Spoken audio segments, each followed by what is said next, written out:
8ஆம் வகுப்பு கணிதம் பாடம் 6 பயிற்சி 6.1ல 4வது கணக்கு தான் நம்ம வீடியோல பார்க்க போறோம். அதாவது நமக்கு இந்த இதுல பாருங்க, நம்மளுக்கு எல்லாமே கொஞ்சம் இடைவெளி விட்டு விட்டு நம்ம தந்திருக்காங்க.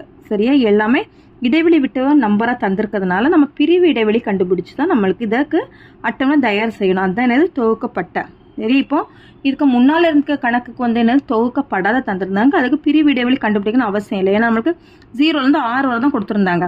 இப்போ பாருங்க, இதுல வந்து நம்மளுக்கு கொஞ்சம் பெரிய பெரிய நம்பரா தந்திருக்காங்க. அதுவும் ரொம்ப டிஸ்டன்ஸ், அதாவது ரொம்ப பிரிவு தந்திருந்த மாதிரி நம்மளுக்கு கொடுத்துருக்காங்க. அதனால என்ன பண்ணணும்னா, இதுக்கு பிரிவு இடைவெளி கண்டுபிடிச்சு தான் இதுக்கு வந்து நிகழ்வுகளின் அட்டவணை தயார் செய்ய போறோம்.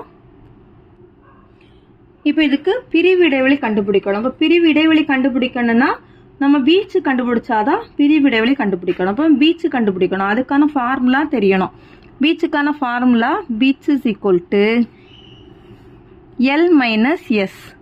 எல்னா பெரிய மதிப்பு, எஸ்னா சிறிய மதிப்பு.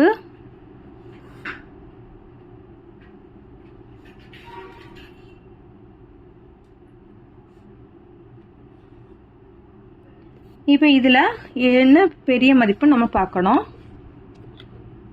இதுல பாத்தீங்க அப்படின்னா 495 தான் பெரிய மதிப்பு. 495. சிறிய மதிப்பு வந்து 157. இப்போ வீச்சு கண்டுபிடிச்சிட்டோம் அப்படின்னா 495ல இருந்து 157 கழிக்கிறோம்.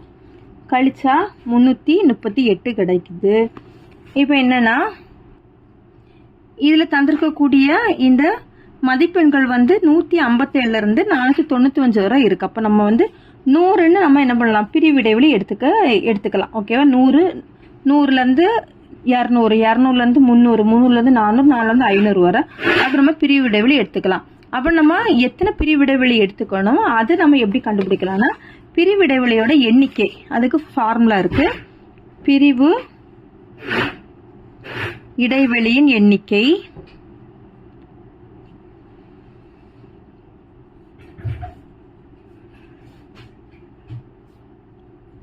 is equal to வீச்சு by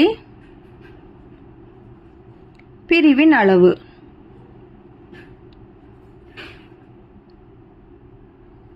வீச்சோட மதிப்பு தெரியும் எவ்வளவுனா 338.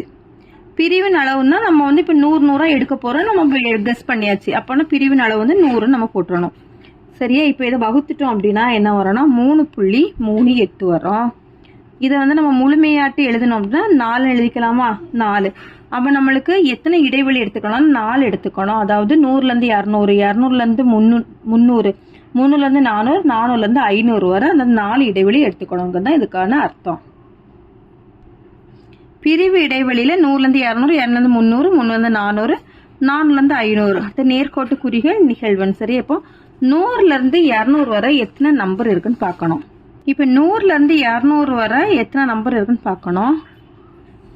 183, 1, 157. சரியா, 200 வந்து அதுக்கு அடுத்ததுல சேர்த்துக்கணும். இப்ப பாத்தீங்கன்னா கணக்குக்கு பாத்தீங்கன்னா 2 தான் வரும். அப்ப 2 கோடை போட்டுட்டு இங்க நிகழ்வன்ல 2ன்னு போட்டுறணும். அடுத்து 200ல இருந்து 300 வரை எத்தனை நம்பர் வருதுன்னு பார்க்கணும். 1, 2, 3, 4, 5, 6, 7, 8, 9. சரி, 200 இதுல நம்ம சேர்த்துக்கணும். ஏன்னா 200ல இருந்துங்கும் போது மொத்தம் இதுல எத்தனைன்னா 9 எண்கள் வருது. 1, 2, 3, 4, 5வது இப்படி கோடவு இப்படி குறுக்கால போட்டுறணும். அடுத்து 1, 2, 3, 4. இப்போ மொத்தம் இதுல 9. இனி 300ல இருந்து 400 வரை பார்க்கணும். சரியா, 300ல இருந்து 400 வரை. அப்ப இதுக்குள்ள எதை சேர்த்துக்கணும்னா 300 சேர்த்துறணும்.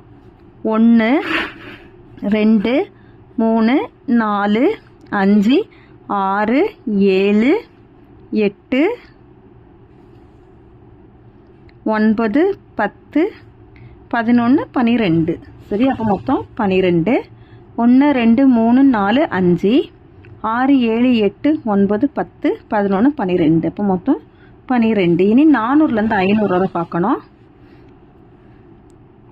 1, 2, 3, 4, 5, 6 7 1 2 3 4 5 6 7 சரியா. அப்போ மொத்தம் இதில் டோட்டல் போட்டுக்கணும். மொத்தம்